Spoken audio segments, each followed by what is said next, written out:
In this video, I'm going to show you how to replace the flow restrictor on a rainfall shower head or just a standard shower head.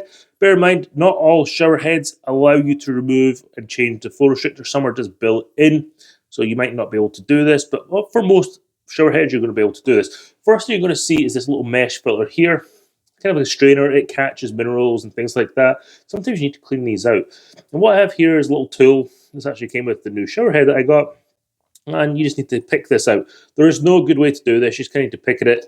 Don't break it, but just kind of figure out a way to release it like that.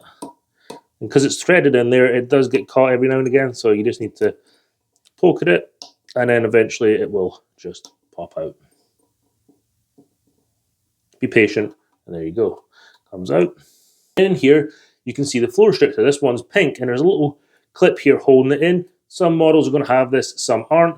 We're just going to get this little clip out of the way. See this little hole right there.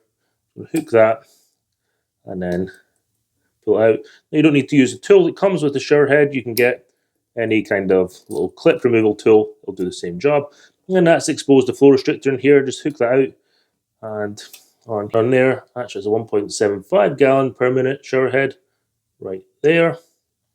And we're going to put this 2.5 gallon in. I'm going to drop that in with this smaller tip facing down.